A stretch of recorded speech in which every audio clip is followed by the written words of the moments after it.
Hey everybody, and welcome to episode 8 of the Stitching Between Pages podcast. I'm Robin, and you can find me on Ravelry as halfpast92 and on Twitter and Instagram as medievalisting. I've spelled that out, I think, every one of the previous 7 episodes, and it will always be located in my show notes, which are found at stitchingbetweenpages.blogspot.com. So I'm going to skip spelling out my Twitter and Instagram name. But yes, please come say hello, and also come say hello in our Ravelry group, which is still relatively new, and it's been really great to talk to everybody who's come over and introduced themselves or commented on any of the posts, and so that's really fun. So hopefully it can become even more active, as I'm not the greatest with Ravelry's forums. I'm not the most active in any of the groups that I'm in. So don't be shy about coming and saying hello, because I love that. So today, for me, is Saturday. I'm filming on Saturday, but I will post this on Sunday, July 12th. And since I'm filming during the day, we're back in my favorite location, sitting on my floor with my bookshelf and some of my stash in the background. So yes, here we are. I finally am podcasting on a comparatively quiet weekend. I helped one of my friends move into a new apartment a little bit yesterday, and I might go over again to help her finish unpacking. But otherwise, it's a pretty quiet one. Next weekend is busy, and I don't want to share too much about what I'm doing just yet, but I will when in my next episode. I will talk about that. But I will start off by telling you about my mug, which this one I have not shared on the podcast, and it's not a very big mug, but it is just the cutest. It's from there's the Empire State Building and the Brooklyn Bridge and the Flatiron Building, which I think is my favorite building in New York City, and Grand Central Station is right there. I got this at the Tenement Museum on the Lower East Side, which is one of the cooler museums that I've been to. And I love museums, you guys know this. But they have several tenements, sort of the very cramped, poorly lit, poorly ventilated housing that was very common in the turn of the 20th century in New York City. Lots of immigrants lived there. And what they do is you have to be on a tour. You can't sort of explore on your own. But all the tour that I went on was, I think, an hour long. So they're very involved. And each tour they have several different tenement spaces that they've, recreated and restored. And they tell different stories on each tour. So whether that's the one that I went on told the story of a family that was in the garment industry. And it's just a really cool, I'd love to go back someday and take a different tour. It's just such different, we usually think of historic house museums. And I guess this is a theme for this episode, because I'm going to talk about another historic house museum that I visited last weekend during the 4th of July, later in the episode. But we always think of historic house museums as sort of these big, grand, the wealthiest of the wealthy, the 1%, if you will. And these were the very poorest citizens of New York, or denizens of New York, whose lives are told at the Tenement Museum. So that's really, it's really cool. It's a very different look at history that museums don't always give us. So that's pretty cool. And I'm drinking Trader Joe's pomegranate white tea, which is pretty delicious and quite fruity. So I've almost finished half the mug. I started drinking it before I started filming. Oops. So anyways, that over, let me tell you what I've been knitting, because I've been doing quite a lot of knitting lately. I don't know what my hair is doing today, so please just ignore that. Also, despite the fact that I'm wearing long sleeves, it's boiling hot outside. I was just chilly sitting in my air conditioning, so I put a little sweater on. So, finished objects, because I have 2 of them. Technically 4 of them, because they're both things that go on your feet and therefore come in pairs. So, neither of them will surprise you. The first is my adorable little Turkish bed socks, which is a pattern. It's a paid-for pattern. I think all of the Church Mouse, it's by Church Mouse Yarns and Tees, and I think all of their patterns are paid-for patterns, and that's a yarn store that I really want to go to someday. They're on the West Coast. But it was a super fun knit, and I have a little bit of the yarn left over, so I'm trying to decide what to do with that besides putting a square in my blanket. I think I might try the Bonnie Wee Mouse pattern and just see if I have enough for it. I'm not sure if I will, especially once I've taken away a square's worth of yarn. But my crochet squares are so small, they only take like 3 or 4 grams of yarn. So, but anyways, these were super fun to knit. They're knit out of Koigu, KPPPM, I think. I will put all of the information in my show notes, especially because Koigu doesn't do fun yarn names. They do letters and numbers. So I don't remember what letters and numbers this lovely color is. But yeah, super pleased with these. As I said in my last episode when I had one finished, the heels are a little bit bulky. I have really skinny feet, skinny heels especially, so there's a little bit too much fabric at the heel. But I'm just planning to wear these as like little slippers around my apartment, you know, when it starts being fall, but not quite. You know, I have a pair of thick woolly slippers, and sometimes my feet aren't that cold, but I want to wear something on my feet, but I don't want to wear socks. So, because I don't like wearing socks in my house very much. But I have never had quite as many hand knit socks, so maybe that will change. But anyways, yes, very pleased with these. It's a fun construction. I gave a little bit away on my last episode, so I won't do so again. But I love the little reverse stockinette ridge that goes around the part where you put your foot in, around the heel and over the instep. So yes, very pleased with these. And, oh gosh, at long last, my green and cream socks are done, and I love them. I wove in all the ends this morning. There were a lot of them because of the contrasting heels and toes, but oh gosh, I love these socks so much. And they are done now. This can no longer be a running theme in my podcast, my green and cream sock obsession. I don't know how good it looks. Like it might storm, and I didn't think it was supposed to rain today, so the light is a little bit not at its greatest, unfortunately. So I'm not sure if this is, the colorway is called Lettuce. It's Malabrigo sock, so I may be facing the prospect of holes because there's no nylon in Malabrigo sock. But I'm hoping that since I did the heels and toes, and that's where I'm hardest on my socks, especially heels, these are done in Cascade Heritage sock, which does have nylon. So I'm hoping that that will counterbalance it just a little bit. But anyways, I did a 1x1 twisted rib at the cuff. These are top down. Just plain vanilla socks. I usually do about 15 rows of ribbing, and then I just kind of measure the length off the previous pair of socks that I knit for how long until I do my heel.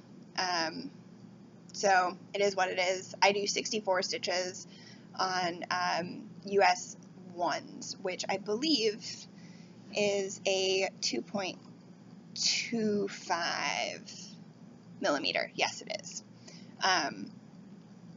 Fish Lips Kiss heel, although I think maybe my next pair of socks, maybe the pair of socks after that, I'm going to go back to doing a heel flap just to mix it up a little bit. But I don't have heel flaps memorized. I do have the Fish Lips Kiss heel memorized, and I was working on one of the first heel while I was watching a movie or something and didn't want to interrupt the flow of sock knitting to look up how to do a heel flap and gusset. And then I use the toe decreases from the Hermione's Everyday Sock because it makes a nice toe. So yes, they are done. And I am so pleased with these socks. They are everything that I had envisioned when I first envisioned them many months ago. And I'm so glad that I ripped out the previous project that the previous sock pattern that I was using. I just look at how clean that line is right there between the white and the green. Anyways, very excited to wear these. They feel like spring to me, so maybe I'll save them for like a dreary March day or something. I won't. I don't have that kind of self-restraint. I'm relatively self-restrained, but I don't think I'm going to be able to wait. That's a long time. It's like, gosh, 8 or 9 months? I'm not going to count. So, those are my 2 finished objects. So let's move on to works in progress. Since I was just talking about things that go on feet, I will tell you about my newest sock work in progress, which I just actually cast on this morning. I finished weaving in the ends of my green and cream socks and decided that I needed another sock project on the go, so I cast on. I'm keeping them in my little You Must Not Ever Stop Being Whimsical bag, which I've shown on the podcast before. Sometimes I use project bags and sometimes I don't. It really depends. And I'm not sure what exactly it depends on either. I think it just depends on my mood and how likely I think I am to take it. Obviously, if I'm taking my knitting out of my apartment, if it's going in my purse, it goes in a project bag of some sort. It doesn't just like go in my purse on its own, because that is a recipe for disaster. Anybody who carries a purse and has tried to pull headphones out of their purse, like earbuds with the wire, you know that you just pull out everything, like tissues and chapstick and your phone and sometimes your wallet and all kinds of other crazy stuff just comes out of the recesses of your hand. So the thought of not only would that be terrible for your project, but the thought of the potential for purse explosion that could happen if you just put yarn in your purse without it being inside something else doesn't seem like a good idea to me. So yes, if I'm taking a knitting project outside my apartment, it always goes in a project bag. But if I'm just going to be knitting on it in my apartment, I have, you can see one sort of basket there next to my comfy chair, and then I have a little project basket that sits by my kitchen table that kind of holds, both of those hold yarn and notions and miscellaneous knitting related things, and I tend to just set my projects in there. So I'm not the most religious of project bag users. I know some people keep their projects, all of their projects, always in project bags. And much as I like project bags, that's just not how I operate. So my latest cast on is also related to my large pile of acquisitions over the past couple of weeks. To be fair, it has been about 2.5 weeks since I last filmed, because I had to film episode 7 a little bit early, if you remember. So anyways, I am finally knitting. I've been thinking about self-striping socks for a while. And so when I saw that Knit Picks had brought back their ever-popular Felici self-striping temporarily, Knit Picks stopped selling Felici before I started knitting socks. So I don't remember what the story was, like why, because I know it's a hugely popular self-striping sock yarn. And people love it. And I can see why. I'm really enjoying the, all of like 2 inches of sock that I've knit so far. I can see why people enjoy it. It's really soft, but it has, it's 25% nylon, so I think it'll be a nice hard-wearing sock. And here is what The only colors I've knit so far are pretty soft, like muted pastel colors. We're getting into a brighter pink. But the skein, I'm really excited about the bright green, and I'm also really excited about sort of this dark, kind of burgundy or plum purple. I'm not really sure how best to describe it. But I think it's such a cheerful skein. How could you be sad? Obviously, I have another one. These are 50-gram skeins, so I did buy 2. Do not worry. But this is the Wizard colorway. You all probably read that when I was holding up the label earlier. And yes, it's 75% superwash merino, 25% nylon. And there's 218 yards, and it's a 50-gram skein. So yes, if anybody knows the story behind why Knit Picks discontinued Felici, but occasionally is able to bring it back, because I think this is the second time, and I missed it when it came back the last time that I saw it come back, because I've only really been knitting socks seriously, can one be a serious sock knitter, for about a year now. To the point where I've always had a pair of socks that I've been knitting. But I missed it the last time, and this time I was determined I was not going to miss it. So this colorway is called Wizard, and I am knitting these on, it's the same set of double pointed needles that I used for my green and cream socks. They're the Chiaogu metal, whatever their metal needle is. US 1's 2.25 millimeter. I've apparently also caught the DPN bug. But I'm doing sort of I think it's called vanilla bean. I think that's right. Recipe for self-striping socks where, and I don't know if you can tell, I'm trying to move my fingers out of the way, but you just, when the color changes, you slip stitches, so there's like these little slipped stitches in the stripe below. I think the recipe, because it's not really a pattern, it doesn't tell you how many stitches to cast on or how to do a heel or how to do a toe. I think they tell you to slip every other stitch. I'm doing every 4th stitch. I just thought slipping every other stitch looked a little bit too busy, and I wanted something really simple. So that is that. I don't think I have anything else to say about my Wizard socks, other than that I'm very excited about them, and the colors are very fun. So, oh gosh, I set my bag down and picked up my tea, and the bag fell over onto my hand that was picking up the tea. Okay, so, almost out of tea. Should have planned better. All of the other knitting works in progress that I have are shawls.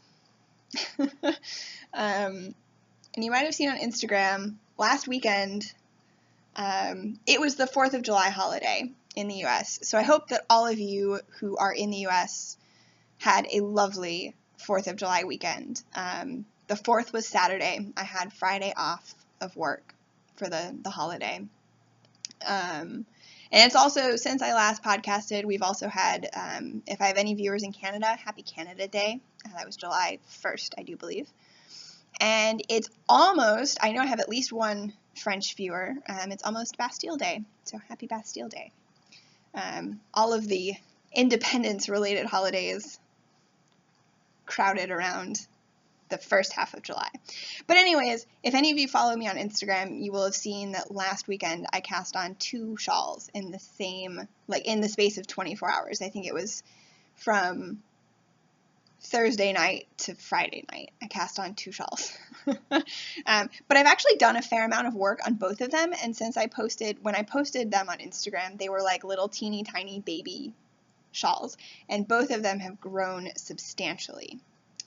So I think I will show you them in order of currently least exciting to look at to currently most exciting to look at.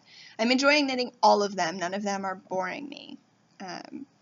But this one is not yet at a stage where it is exciting to look at for people out there. But it's lovely to knit, so that's what matters. I finally cast on my project for the Bakery Bears knit along. It took me a long time to settle on the right shawl. I'm using my yarn from the Wool Barn. It's her, and she is a British dyer. It's her luxury sock base in the bunting colorway, and it's a merino cashmere nylon, and it is so soft, so soft. So this is, and look at how pretty it's knitting up. I'm so glad. I really think I've settled on the right pattern, and I am so glad that I took as long as I did and put as much thought into it as I did, because you could not waste that yarn on the wrong project. That would just be a shame. Needles are attacking my hair, or my hair is attacking my knitting needles. That might be the right order. But yes, I love the speckled effect. When I bought this, I really wanted to try knitting with some speckled yarn, and this is what I settled on. And I'm so glad I did. Look at how pretty. So, this is the Red Robin shawl pattern, which, yes, is very appropriate, since that is my name. It's by Helen Stewart of Curious Handmade. And so it's basically plain stockinette, and then there's a fun little textured section. It's kind of latticey, but not really. I don't know how to describe it, and I haven't gotten to that part yet, so I haven't really looked at the pattern, because I don't read through patterns all the way like you're supposed to. And then you put a fun little tassel on each corner. And I think that was what sold me. I liked the pattern, I'd considered it before, and then I went back and looked at it again, and I was like, there are tassels on the corners. So of course I'm going to put the tassels on the corners. But right now it's just plain stockinette back and forth. I'm going to tease you again about the upcoming chat about my exciting museum trip. I knit in the car on this. And I don't own a car, so normally, of course, if I owned a car, I would have been driving it and therefore not knitting. But anyways, I did a lot of car knitting. And it's perfect car knitting at this stage, because it was still pretty small. It still is pretty small. And it was just stockinette, so I could look out the window and chat with my friend who was driving and also knit. So I am knitting this on my lovely Hiya Sharps. These are US 6, I do believe. Yes. Sorry, the color on you can still read what size they are, but the color on it has faded. So yes, they are a US 6, which is a 4mm needle. And I forget, I think it's just a 34, 32, 36-inch cable, whatever. It's not 40. It's not a 40-inch circular. But I think it'll be fine, because it's not a big shawl, and the yarn, it's a 400-yard skein, so it's not particularly large. So, and that is because it was car knitting, is living in my pretty cheap project bag at the moment. Both of these project bags you've seen before. They're not surprises. All right. So next up, I think, will be my couldn't resist. This is like the least tidy cake I've ever wound. I don't know what happened or what I was doing or not doing. I think I stopped and started a couple of times, which I should know better than to do that when I was winding it. That side's a little neater. There we go. I could not resist. This is my Miss Babs coffee break, which I showed you last episode in the skein. I have wound it and cast it on because I could not wait. It's beautiful, blues and browns, kind of goldy oranges. some gray. It's really beautiful, and it's really soft and really lovely to knit with. I think I said it's a Miss Pab's Yummy 2-ply. And so there's kind of a funny story behind the shawl that I cast on with this yarn, which I will show you. It's garter stitch and then sort of a lattice lace sections, alternating and different sizes. It's triangular. So I have a friend, college friend, who I knit in college, as I think I've mentioned, and she didn't start knitting until after we graduated and she moved back home. She lives in Colombia. And she recently learned how to knit from her grandmother and has caught the bug, which is great. Hi Camilla, I think you watch sometimes. I don't know if I know you said you hadn't watched my most recent ones, but when you get around to this one, hello. So she was like, I want to knit a shawl. Do you have any recommendations for a good free first shawl pattern? So I had a look, and my first shawl was the Holden shawlette. I don't remember who designed it, but I think it's a fairly well-known pattern. It's triangular, and it just has a very simple lace, narrow lace border.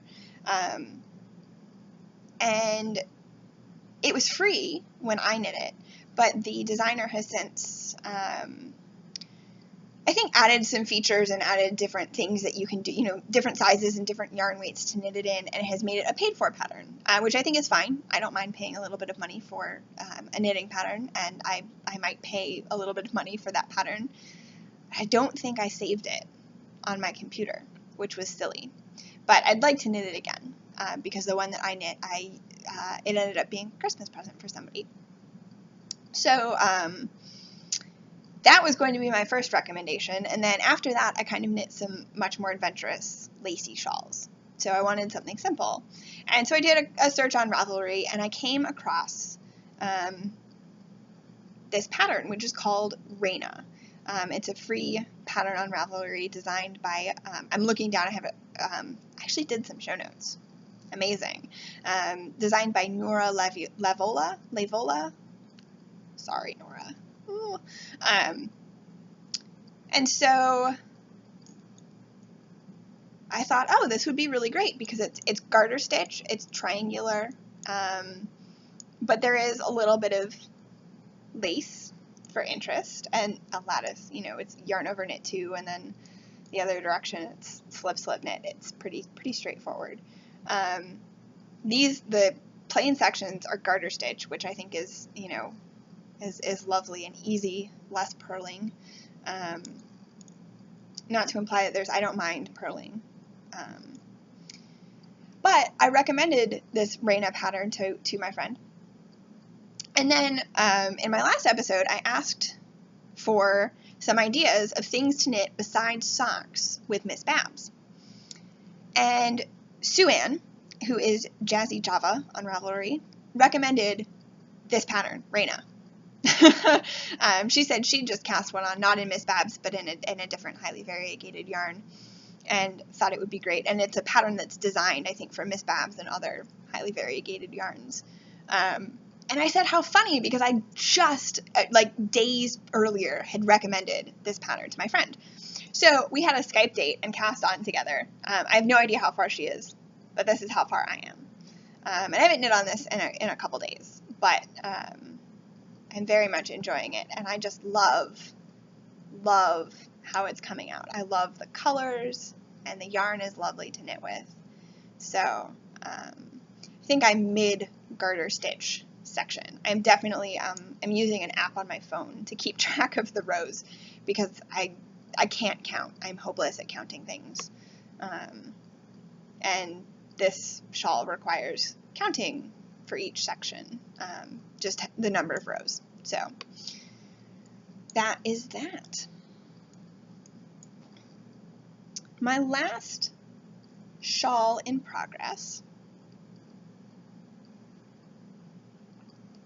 is This one you've seen before. This is nothing new. My campsite. It has grown, not as much as I wanted it to, but a fair amount since I last showed it. I'm still on charts 3 and 4, so I guess that's the second section of islets. And yes, I think I'm almost done. I think I probably have one more row with islets in it before I move on to charts 5 and 6. So yes, still, and it's getting big. It no longer fits without scrunching up on my needles. Oh, speaking of needles, hang on, pause. We're going back to Raina for a second. I don't think I said what needles I'm using. Excuse me. These are Knitter's Pride carbons, US 4, which is a 3.5 mil, and I think this is a 40-inch circular. So, yes, do love carbons. They are lovely needles. So, that's it.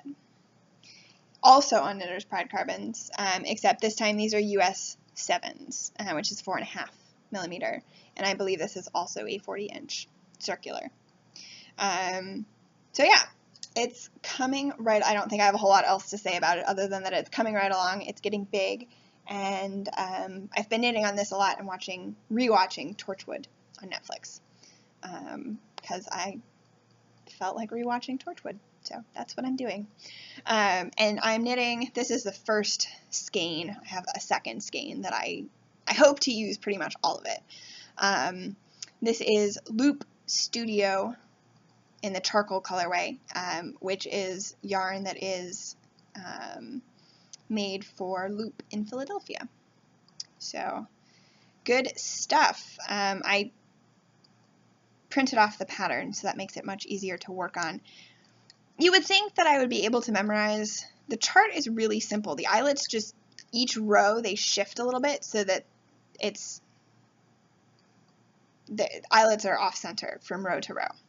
But every other row, they line up, if that makes sense. It's a free pattern. It's by Alicia Plummer. It's available on the Pom Pom magazine blog. So I'm not giving away anything that you have to pay money for. You would think that I would be able to memorize that. No, I need the chart. Yeah, so I printed it off, which is helpful. And I think I mentioned this last time, but my little bee charm progress keeper from Danny of Little Bobbins is helping me out, keeping track of where I switched from charts 1 and 2 to charts 3 and 4. And so he'll just shift down when I shift to charts 5 and 6. So those are all of my knitting works in progress. I have one more. There's a little bug flying around. Ugh. I have one more work in progress, which I have shown on Instagram, so I figured I would show it on my podcast as well. And it is some cross-stitch. I'm by no means an expert cross-stitcher or an expert seamstress of any sort. This is a really easy project. But it's a little pineapple, which underneath says, it will say, I haven't gotten that far yet, it will say welcome in, I don't even know what, is that backstitch? Running stitch is when there's gaps in between each stitch. I think it's backstitch when all the stitches connect up into a continuous line. But anyways, it is a little pineapple, and it's on just some cotton fabric, but they've printed all of the little crosses, the little X's on, and you just wash it in cold water when you're finished, and they come out, the printed on pattern. So I'm not going to take it out of the hoop because I know there will be a horrific crease where it is, and also because I have put it in place so that I can finish the bottom leaves of the pineapple before I start the welcome. I'm almost done with the pineapple section. I think I have 2 more little bits of yellow, and then I have to add in the little red center crosses.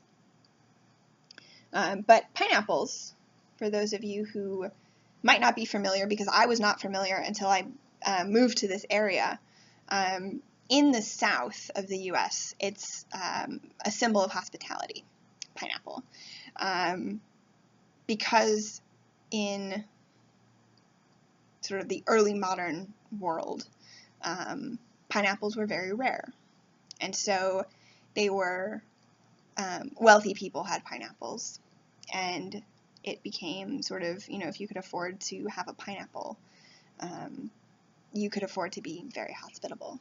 And so they're all over the place now, hotels and homes, museums, that sort of thing. So this is a little symbol of Southern hospitality that I'm going to frame and hang up in my apartment when it is finished, which I don't think should be very much longer. I kind of am going in fits and starts if I want to work on something but not knit. That's what I work on. I'm determined.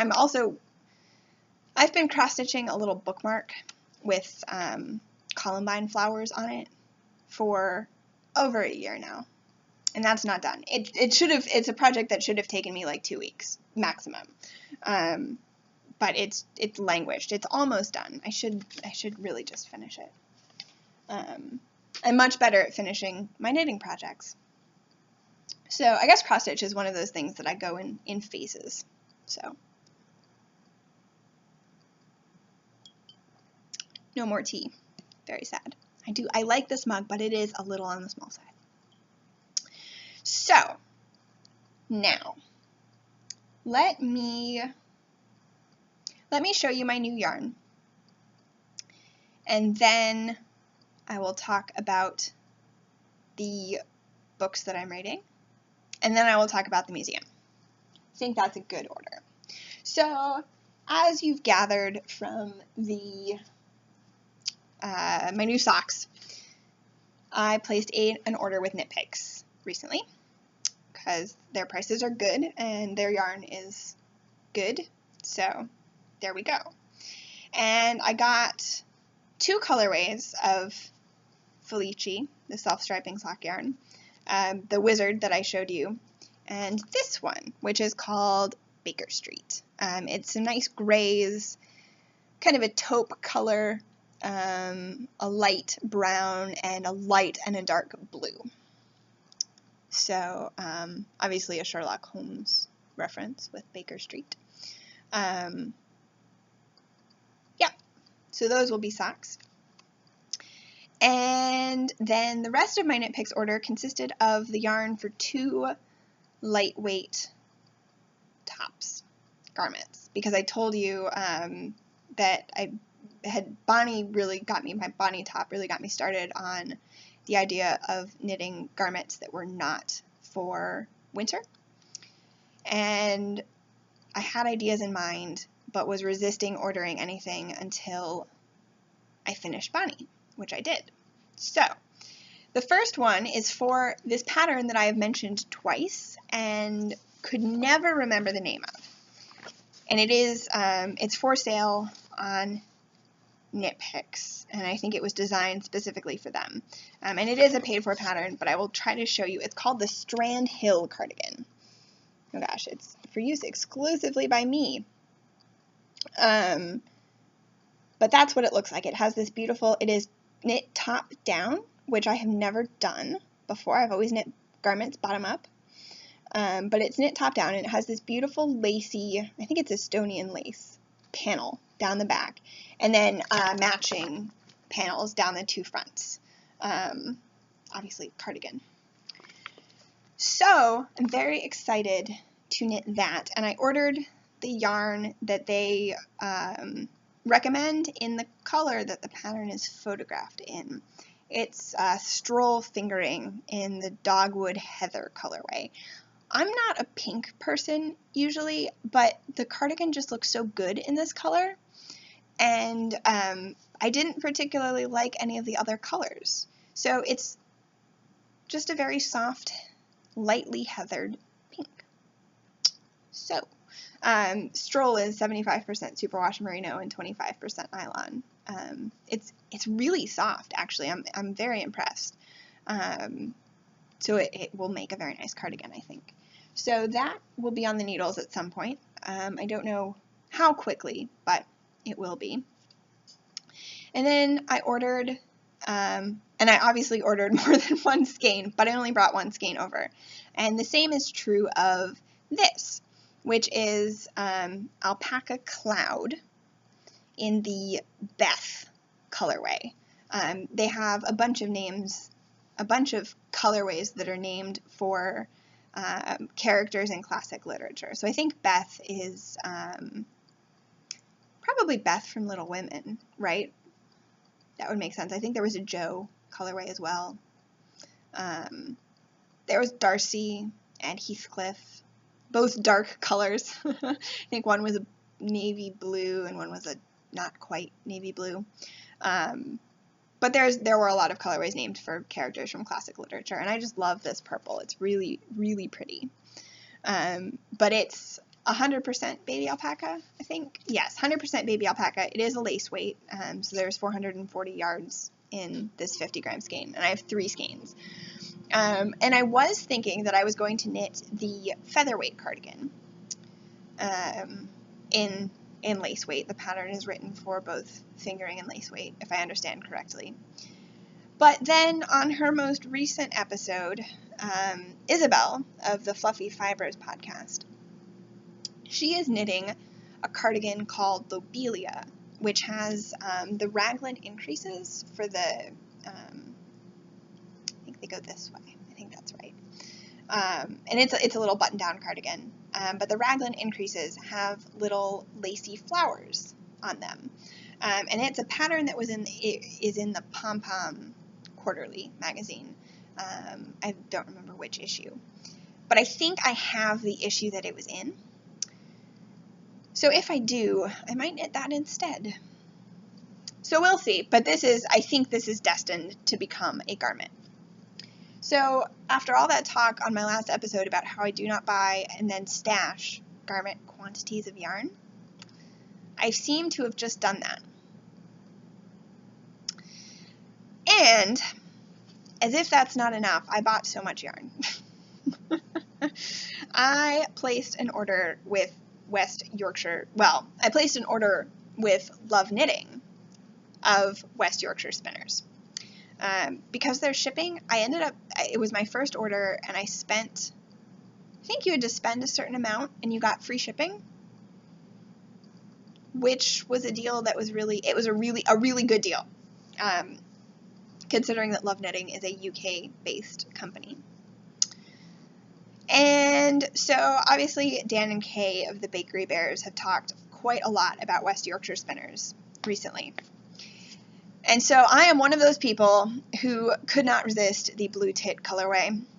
So here it is in all its lovely glory.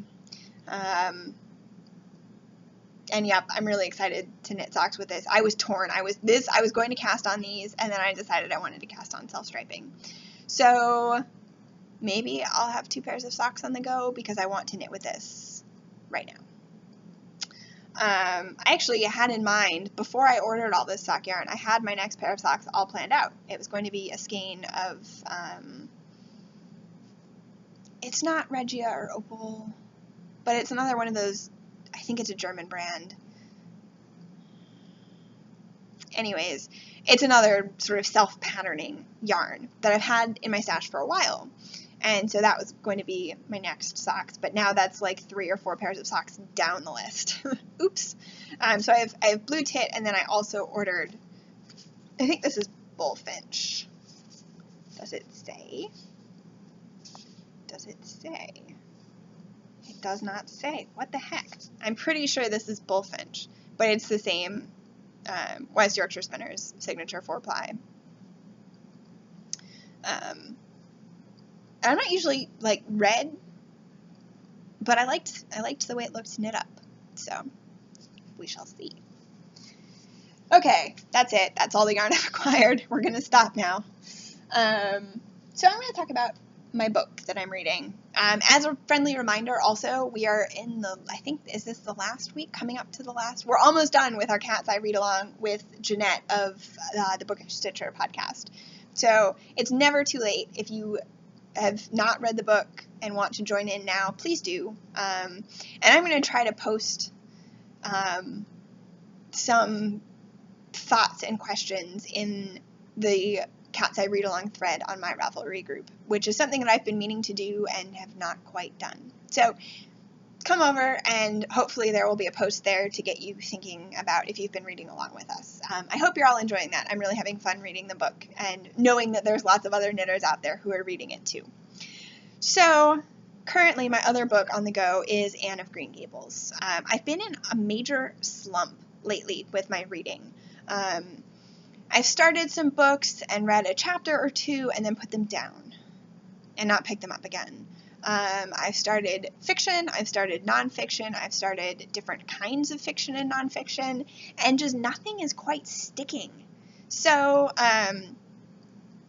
one night earlier this week, I checked out Anne of Green Gables from the library several weeks ago, and I was like, you know what, this is the time. I'm going to pick it up and start reading it, rereading it. I read it when I was a kid, and I read almost 100 pages, which for me is not a lot. Usually and especially with a children's book, I feel like I should be further, but I'm not going to get bent out of shape about it. I'm not going to beat myself up over it, because I'm enjoying it, and I've actually read more than a chapter, which is an improvement over the state that I've been in for the past 2 weeks. So it's by L.M. Montgomery. I believe she's Lucy Maud Montgomery, because then there's Louisa May Alcott. So I'm pretty sure LM is Lucy Maud Montgomery. And it's about an orphan, Anne, who goes to the farm Green Gables on Prince Edward Island in Canada. And she goes to live with Matthew and Marilla Cuthbert. And they wanted a boy to help on the farm. And obviously Anne is not a boy. And she's just spirited and plucky, and you can't help but love her. She gets into all sorts of scrapes and adventures. And reading it as an adult, the one thing I've noticed is that Marilla is I'm appreciating her character a lot more. She's when I was a kid, she came off as kind of harsh and, like, how could you not love Anne from the get-go? But it's kind of clear that she does. And she's a little bit sarcastic. She's always knitting, which I think is great. There's a lot of references to knitting in the 100 pages that I've read so far. She's just kind of a slightly prickly person, and clearly loves, it's clear how she comes to love Anne. So anyways, that's what I'm reading. Thank you to Talia from Pen, Hook, and Needles, who mentioned it to me, and I started reading it at like midnight on a work night. So, yes. All right, now let me tell you about my fun museum trip. On the 4th of July, one of my friends from college, who now lives in South Carolina, was in town, and she asked if I wanted to drive down to Monticello with her. So we did. We drove down it was a very impromptu trip. So we drove down. Monticello was about 2.5 hours or so. We made very good time. Didn't hit a whole lot of traffic, which was good. I think we left sort of very early in the afternoon. So I think we left late enough that we missed the morning 4th of July traffic, and then left Monticello at dinner time, so we missed any traffic there as well. So Monticello is Thomas Jefferson's home, our 3rd president. And his house, Monticello, looks like that. Very famous dome. And he built it, Monticello I think it means little mountain. He built it on top of a hill, which in the 18th century was not the most genius idea he could have had. A hill is not ideally situated for trade and traveling. You need to be near a river. Like, George Washington's Mount Vernon is located on the Potomac River. Much more sensible location. Jefferson, not the most sensible of fellows, but his house is really cool. I've been once before, actually with the same friend, and it's there's this beautiful octagon room.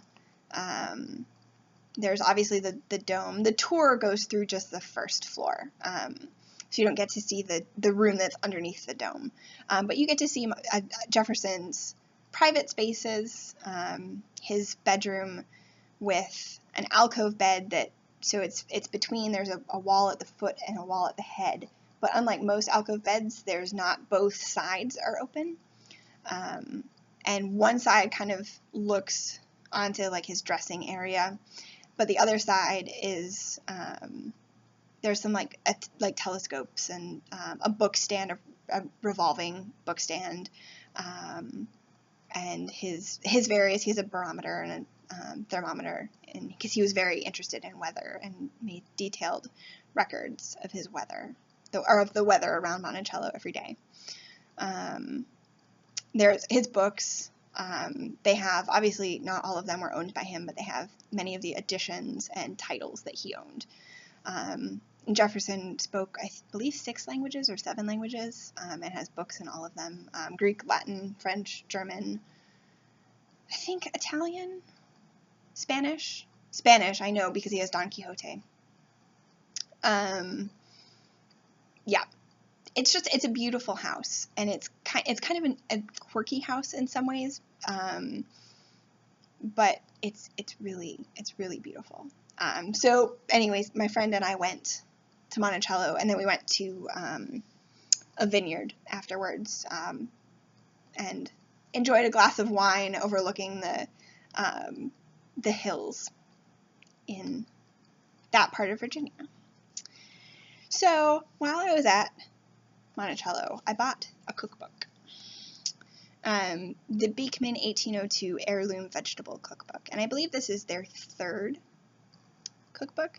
Beekman 1802 is this farm, which I didn't really know anything about until I bought this cookbook and became curious. So Brent Ridge and Josh Kilmer Purcell are a couple who lived in New York City and bought this historic farm, and then ended up moving there. They left New York City and moved to the farm and turned it into a productive farm. There's goats, and a business. So this cookbook is beautiful. I mean, the cover itself is gorgeous, but then there's like these heirloom seed packets. Sorry, I'm covering up the radishes. I don't particularly like radishes. And it's just full of almost all of the recipes have pictures, and all of the pictures are beautiful. And it's divided up into sections by season, much like the gardening book that I talked about a couple episodes ago, which is sitting right here, Robin Lane Fox Thoughtful Gardening. And so I have made so far one recipe, which I'm going to try to find. Obviously a summer recipe, since we are in the heart of summer. Smoky roasted corn soup with chipotle chili. Doesn't that look amazing? And it was delicious. Nothing like sweet corn in the summer. So, yeah, I'm excited to make some more recipes from this book. So again, it's the Beekman 1802 Heirloom Vegetable Cookbook. 100 Delicious Heritage Recipes from the Farm and Garden by Brent Ridge and Josh Kilmer Purcell, and with Sandy Gluck. I don't know who she is. There's also the Heirloom Dessert Cookbook, and I think their first cookbook is just the Heirloom Cookbook. But I'm vegetarian, so vegetables are always good. So I think, let's see here, do I have anything else I feel like I had something else that I wanted to talk about, and now I don't remember what it was. We saw a beautiful butterfly at Monticello, and I should look up, I took a picture of it, but didn't, I thought about posting it to Instagram and seeing if anybody knew what it was, but it was blue. It was big and not all blue, but it had blue on it. But I did take a picture of it, so maybe I will post it with my show notes, And if any of you know anything about butterflies and butterfly identification, let me know. And let's see here. What else? What else? No, I think that's it. So on that fine note, I'm going to go. I have some dishes sitting in my sink, which I really hate, but I wanted to podcast before it got too late. So I'm going to do my dishes, and then I think, if it doesn't rain, it still kind of looks like it could rain, but it also looks like it hasn't made up its mind. So I might walk to the grocery store, and I feel like cooking something for dinner tonight. So I have to settle on something to cook and then go get some ingredients because I'm running low on food. I mean, I have plenty of food, but nothing that could really come together into a meal more exciting than pasta. So, yep, and that's that. So, anyways, have a lovely next couple of weeks. Lovely rest of the weekend. I'll probably post this tomorrow midday or so. Hope you have lots of knitting, lots of good knitting. I hope some of you are having better luck reading and finding a good book than I have lately. Because I don't know what I'm going to read next after I finish Anne. So, anyways, have a good one, and I will see you again in 2 weeks. Bye!